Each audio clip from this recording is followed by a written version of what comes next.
तो 9th class आज हम लोग लघु और क्लीन का इंट्रो पढ़ेंगे। तो इंट्रो है मिर्ज़ा अदीब।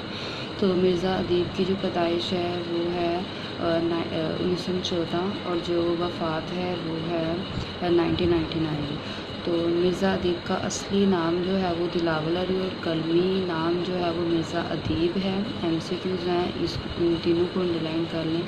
1931 में Islamia High School Bhati Gate से मैट्रिक करने के बाद उन्होंने 1935 में इस्लामिया कॉलेज लाहौर से BA ऑनर्स किया। BA ऑनर्स कहते हैं FA करने के बाद हम लोग 4 साल का कोर्स करते हैं जिसमें हमें ग्रेजुएशन और मास्टर्स की डिग्री यूनिवर्सिटी से मिलती है, तो उसको BA ऑनर्स कहते हैं FA या FSC करने के बाद। मिर्ज़ा अदीब की जो अदबी ज़िंदगी का आगाज़ 1936 से हुआ। इसी ज़माने में जो मिर्ज़ा साहब हैं वो इस्लामिया कॉलेज लाहौर में बहुत सी इल्मी अदबी शख्सियतें मौजूद थी जिन्हें मिर्ज़ा के अदबी ज़ौक़ यानी शौक़ को परवान चढ़ाने यानी परवरिश पाने में मामनत की मदद की। मिर्ज़ा ने इब्तिदा में शेर व शायरी की तरफ तवज्जो दी, मगर फिर उसे छोड़कर तड़क करना छोड़कर अफसाना और ड्रामा निगारी की तरफ आ गए। यानी शुरू में शेर व शायरी करते रहे, लेकिन फिर उन्होंने शेर व शायरी से तवज्जो जो है वो हटाकर अफसाना और ड्रामा निगारी की तरफ चले गए।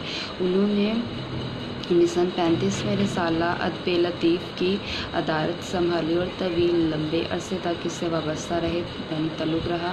फिर रेडियो पाकिस्तान में मुलाजिम हो गए। मिर्ज़ा अदीब यकबाबी और रेडियोई ड्रामा निगारी में अहम मकाम रखते। तक़सीम हिंद के बाद उर्दू अदब में यकबाबी ड्रामे को जो फ़रोग़ मिलना यानी बढ़ाना, इसमें मिर्ज़ा अदीब ने अहम किरदार अदा किया। वो ज़माने के नब्ज़ शनास थे। नब्ज़ शनास हर चीज़ से वाकिफ़ होना, इसलिए इनके ड्रामों के मौज़ूआत आम और रोज़मर्रा ज़िंदगी से मुतल्लिक़ हैं। अपने मुआशरे की इंसानी ख्वाहिशात और तवक्कुआत यानी उम्मीदों को मिर्ज़ा अदीब ने ख़ास अहमियत दी है।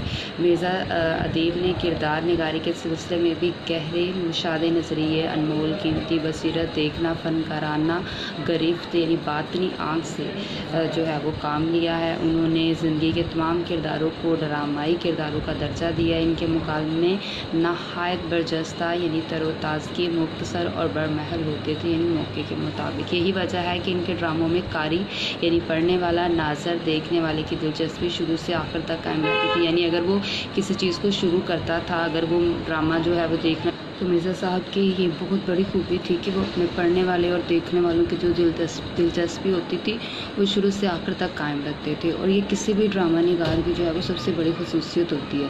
इनके ड्रामों के अहम मजमूओं के नाम जो हैं वो आंसू और सितारे, लहू और कलीम, सतून, फसले शब, खाके नशीं, पस पर्दा और शीशे की दीवार हैं। और इसके अलावा सहराए नवर्द के खतूत, सहरा नवर्द के गुमान और मट्टी का जो दिया है वो इनकी आबिदीन की ज़िंदा रहने वाली किताबें हैं। तो ये जो है वो आप लोगों ने ये अंडरलाइन कर लेने हैं। तो ये इंट्रो है। उसके बाद आगे हम लोग पढ़ेंगे लहू और कलीम जो है वो कहानी। तो पहले तो ये किरदार मुतारिफ़ करवाए गए हैं जो इस कहानी के मेन किरदार हैं। बाबा जो नौकर है, तजम्मुल एक सरमायादार है, अख्तर मुसव्विर है जिसका मेन रोल है, रऊफ़ तजम्मुल का प्राइवेट सेक्रेटरी है। तो स्टोरी के बारे में पहले ये भी बताया गया है कि मुसव्विर जो है वो किस कदर असास तरीन इंसान होते हैं। और हम लोग कहानी पढ़ते हैं।